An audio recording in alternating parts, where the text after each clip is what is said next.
Oliver Queen deserves to be a free man. Hello? Guys, we're gonna need a bigger time ship. A monster out in Tokyo Bay. Babe, are you okay? Dick, what are you doing here? I'm kicking your butt. Come on, man, get up. Pancakes are perfect this time.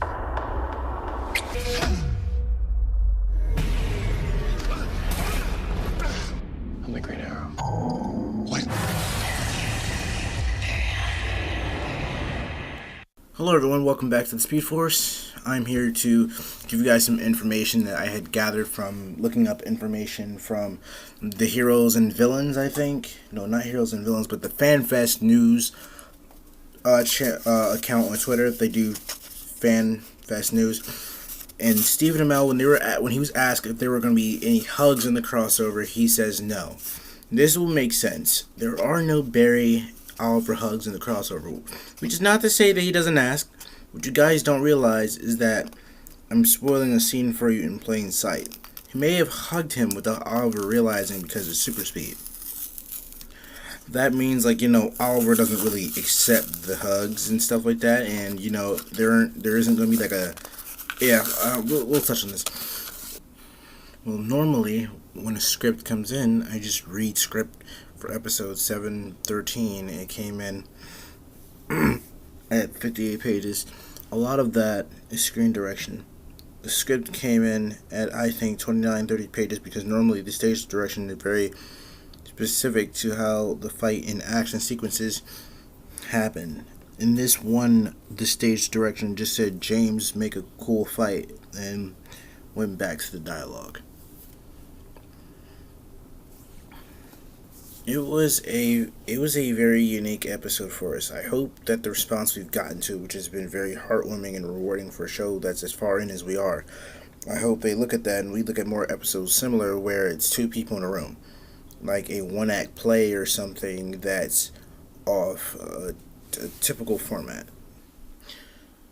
Well, my wife is playing Nora Fries in the crossover, which is very exciting. It was amazing being on set with my wife, and I'm very proud of her. And if you follow me on social media, you know that I let my daughter direct episodes of the show now. She is not allowed to become a professional actor, ever.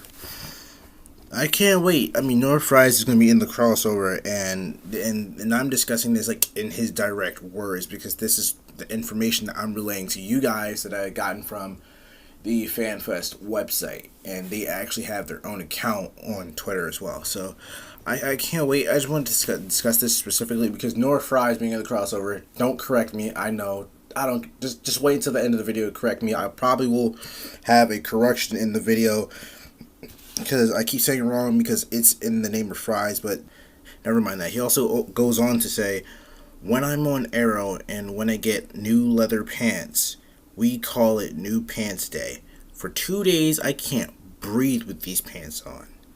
So when I put the flash suit on for the first time, it was like that, except my entire body. In between takes, if it looks like I'm uncomfortable, it's because I am. We already know people's been criticizing Stephen Amell about this suit for the longest, so get the heck off his back, man. He's trying to deal with some things, deal with some things in the suit, but okay, here's more information. There is a learning curve when it comes to costumes, like Grant, Melissa, and me, but when Ruby got her costume, there's a difference between it looking really good in the first photo and it actually functioning. When I first put mine on, I couldn't crouch down without ripping the pants. But no, the Batwoman costume looks spectacular. Meaning that, he had trouble with the flash suit. It was too tight for him. But it was specifically tight enough for Grant. And I clearly understand how, he would probably be feeling sweaty in that suit already. But let's keep going on. There was a line that was cut. I think it was because I made fun of the bat signal. Grant points to the bat signal and he goes, huh? And I go, so what? It's a stupid signal. That will be one of the best scenes. I'm wondering why did they delete that, because now that we already know there's going to be deleted scenes, we never, for Crisis on Earth X and all these other crossovers, we never really known about these scenes, but now that we do for Elseworlds. Hartley says that There were some scenes that got his inner child excited. When I heard the idea for this crossover, I got really excited as a comic fan because to me it felt like something very special and like something I'd seen in the comics. Remember how they do the what ifs, like if Hulk killed Wolverine? It felt like a special run of comic books, so it brought the 8 and 9-year-old in me back. I think that's why people love these. If you lose your inner child, you lose everything. One fan asked about locking people up in Harrison's lab and whether or not it had bathrooms. Danielle had this to say about the bathroom issue. They tried to answer that question in the season finale in season 1. So I guess there are bathrooms that pop out of the wall. Oh, you might get to see in the crossovers. Meaning that they wondered, like, are there even bathrooms? Like, I've literally been wondering that since I started binge watching the show. I only started watching the Arrowverse since like July 17 when I first started YouTube. So, yeah, I'm already up to date. One fan asked about locking people in Harrison's lab and whether or not it has bathrooms. Danielle Panabaker has this to say about the bathroom issue. They tried to answer that question in the season finale in season 1. So I guess there are bathrooms that pop out of the wall. Oh, and you might get to see in the crossovers. And Danielle Panabaker had confirmed that she worked with Ruby Rose, and she's ready for fans to see her in action. I did get to work with Ruby on the crossover, and you guys are going to love it. And that woman is amazing. When asked if they have any input on the characters' actions, Hartley says most of the credit has to go to the writers.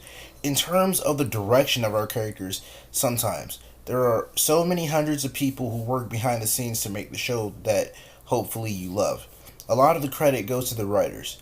This year, more than any prior year, we are able to collaborate with the writers more, but it's ultimately the writer's vision. It is a team sport. Hartley was asked if there will be any love interest in the future for his character, and he definitely says yes. Something very, very special is coming soon.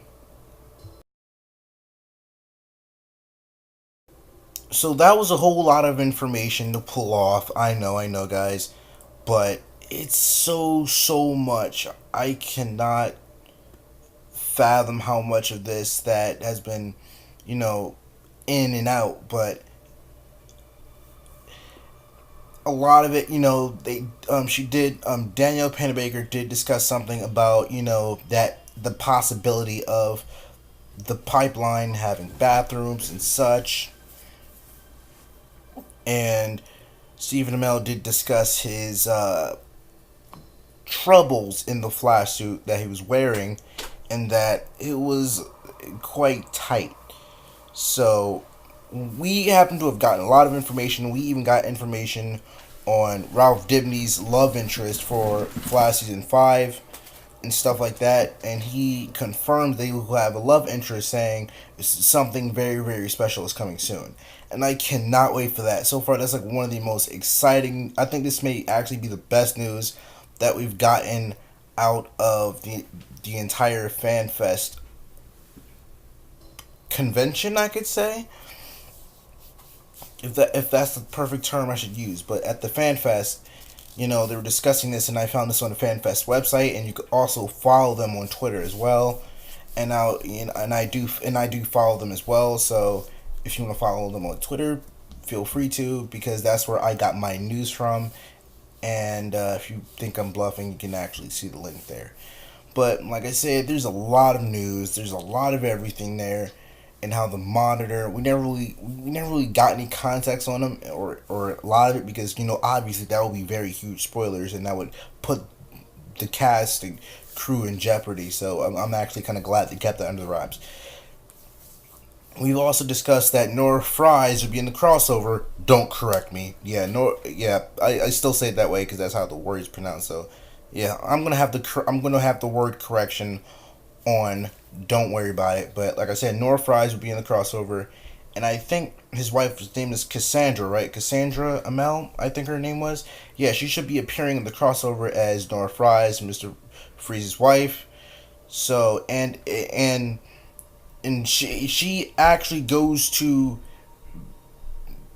She ends up looking over, or at least watching over Victor Fry's gun. It says Fry's V. Shh. Don't correct me. Sorry guys, that was stuff in the background. Don't worry about it.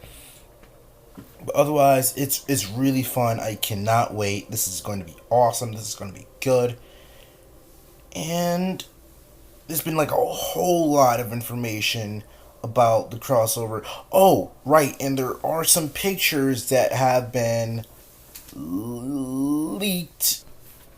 Leaked images here. I really love this image here because it shows Grant Gustin as the Green Arrow, Stephen Amell as the Flash, and Melissa Benoist as Supergirl, right near the bat signal. And I don't really know because like literally a year after Crisis on Earth X, which is in October this year, 2018, in October, last month, we had gotten a deleted scene from Crisis on Earth X when Wells finally meets Eobard. I have been speculating this crap for a year because that's when I first started watching the Arrowverse shows. But otherwise, like, comment, subscribe. I'll see you guys spread the word. Please tell me how you really love this information. I can't even speak right now. I'm just excited. I'm hyped for Elseworlds and the 100th episode of The Flash. So, otherwise, I will be seeing you guys later because I am working on other videos. So, see you guys later. You are as despicable as they come. Dick, what are you doing here? I'm kicking your butt. Come on, man, get up. Pancakes are perfect this time. You are dangerous, and you are clearly crazy.